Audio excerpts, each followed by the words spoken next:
बानी पीटीआई ने इक़्तिदार और ताकत के लिए बुशरा बीबी से शादी की। बुशरा बीबी ने बानी को बताया शादी हो जाएगी तो वो वज़ीर आज़म बन जाएंगे।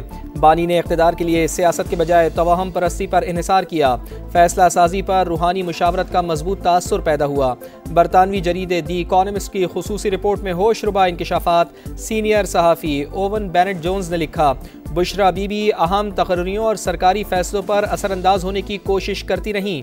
बानी और आर्मी चीफ की मुलाकातों में भी मौजूद रहती थीं। हसास इदारे के अफराद मुबैना तौर पर मालूमात बुशरा बीबी तक पहुँचाते थे। उनकी इजाज़त के बगैर बानी का तैयारा उड़ान नहीं भरता था। रियासती उमूर में बुशरा बीबी का फैसला हरफ आखिर समझा जाता था। जहांगीर खान तरीन ने काले जादू से मुताल्लिक दावे बानी पीटीआई के सामने उठाए। बुशरा बीबी ने कहा, सफ़ेद कपड़े इसलिए पहने हैं ताकि आप काला जादू करने वाली औरत ना समझें। रिपोर्ट के मुताबिक बानी पीटीआई ने करीबी साथी को हलफ बर्दारी में शिरकत से सिर्फ इसलिए रोका कि बुशरा बीबी को कोई ख्वाब आया था।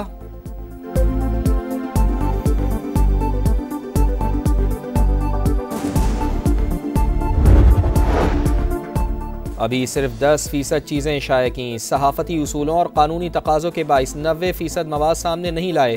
बरतानवी जरीदा दी इकॉनमिस्ट की रिपोर्ट की शरीक मुसन्निफ़ा बुशरा तस्कीन की समा से गुफ्तगू। कहा, एटमी मुल्क को जादू और अमलियात के ज़रिए चलाया जाता रहा। बुशरा बीबी हुकूमती फ़ैसलों, तकर्रुर व तबादलों समेत सब काम पर इख्तियार रखती थीं। सियासी तजर्बे की कमी की वजह से जल्द ही एक्सपोज हो गईं।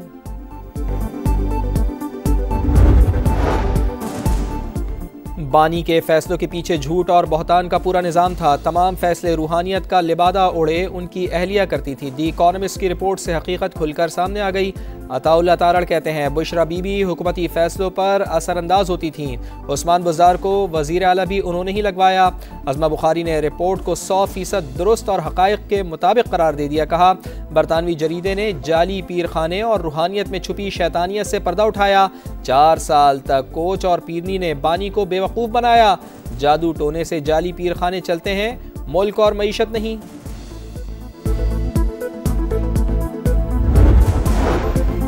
बुशरा बीबी से मुताल्लिक़ तमाम चीज़ें हक़ाइक़ पर मबनी हैं। उनके अलावा गोगी समेत और भी बहुत से किरदार थे। नासिर हुसैन शाह की गुफ्तगू। कहा, मुखालिफिन से मुताल्लिक़ ख़बर को पीटीआई वाले खूब उछालते थे। ये मकफ़ात अमल है कि आज आलमी जदीरे उनके बारे में सच लिख रहे हैं। शर्जील नाम मेमन कहते हैं, सबको पता था बानी पीटीआई की हुकूमत कौन चला रहा था।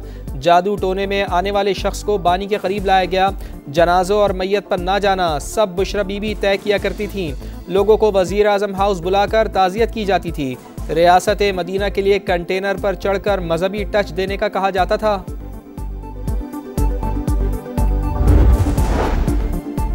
तहरीक इंसाफ ने बुशरा बीबी से मुताल्लिक़ रिपोर्ट मन घड़त और बेबुनियाद करार दे दी। बैरिस्टर सैफ कहते हैं, बुशरा बीबी के खिलाफ मुनज़्ज़म मुहिम चलाई जा रही है। उनकी साख खराब करने की हर कोशिश नाकाम होगी। किरदार कुशी की मुहिम मुखालिफिन की अखलाकी गिरावट का सबूत है। कुर्बानियों का दौर ख़त्म होगा, इंसाफ ज़रूर मिलेगा।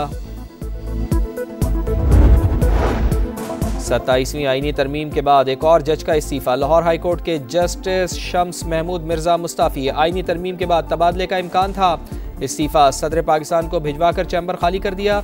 2028 में रिटायर्ड होना था। उनके खिलाफ जनवरी में सुप्रीम जुडिशल काउंसिल में रेफरेंस भी फाइल किया गया था। जस्टिस करीम खान आगा भी वफाकी आईनी अदालत के जज बन गए। आईनी अदालत के चीफ जस्टिस अमीनुद्दीन खान ने हलफ लिया। हलफ बर्दारी की तकरीब में जजेस और वकला शरीक हुए।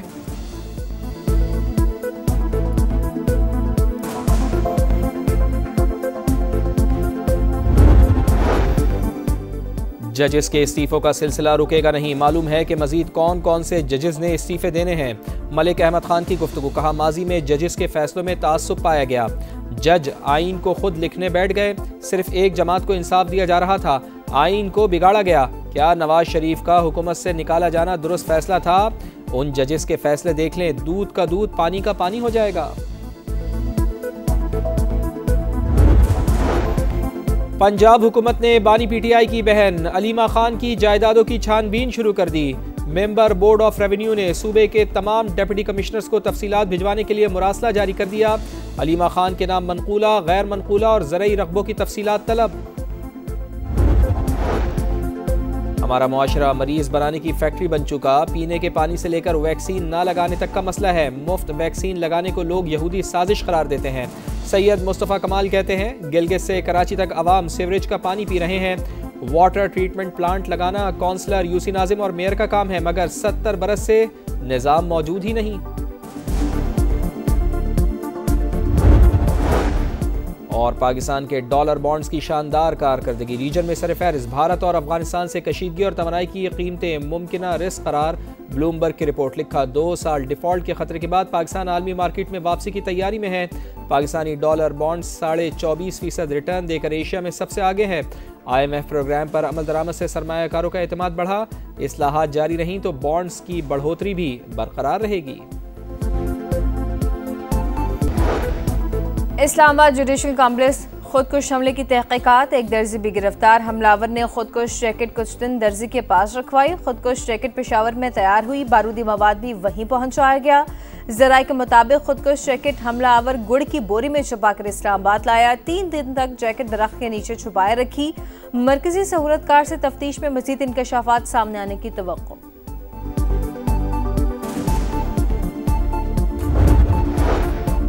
वफाकी वज़ीर मवासलात अब्दुल अलीम खान की ज़ेर सदारत NHA का इजलास। M5 की बहाली और बलूचिस्तान की शाहराहों पर ब्रीफिंग। नेशनल हाईवे अथॉरिटी के पंजाब रीजन को 4 हिस्सों में तकसीम किया जाए।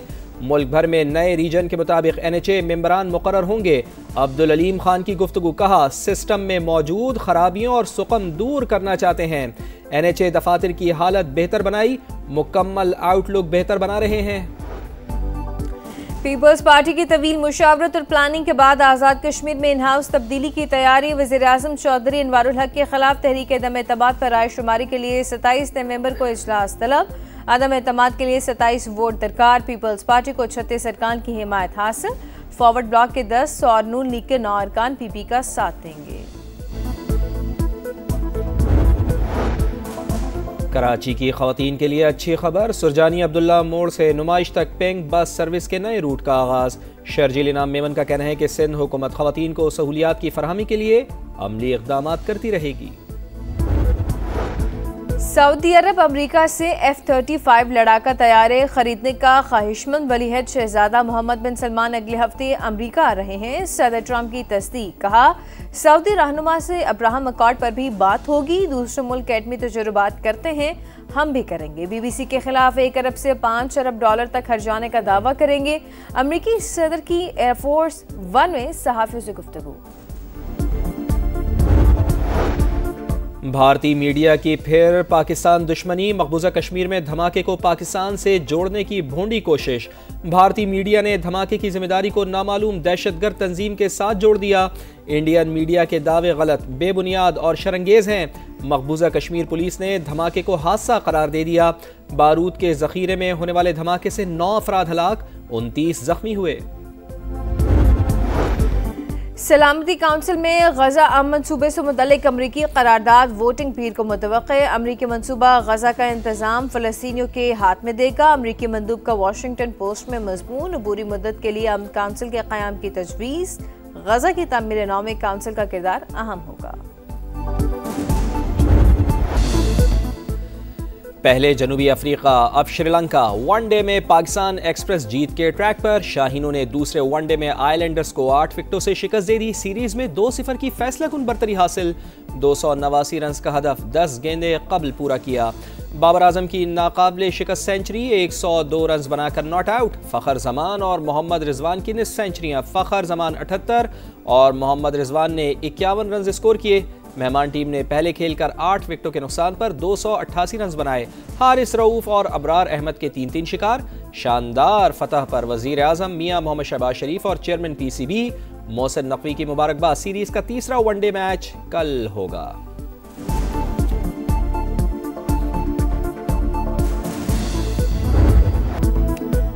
807 दिन 83 इनिंग्स बाद बाबर आजम की सेंचुरी। स्टार बल्लेबाज ने बैट पर जमी धूल रन्स के सैलाब में बहा दी। श्रीलंका के खिलाफ वनडे करियर की 20वीं सेंचुरी।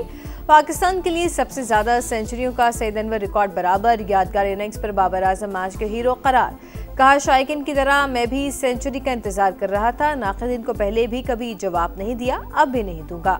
उनके लिए परफॉर्मेंस ही जवाब है। बाबर आजम की सेंचुरी के सोशल मीडिया पर चर्चे, सार्फिन के दिलचस्प तबसरे।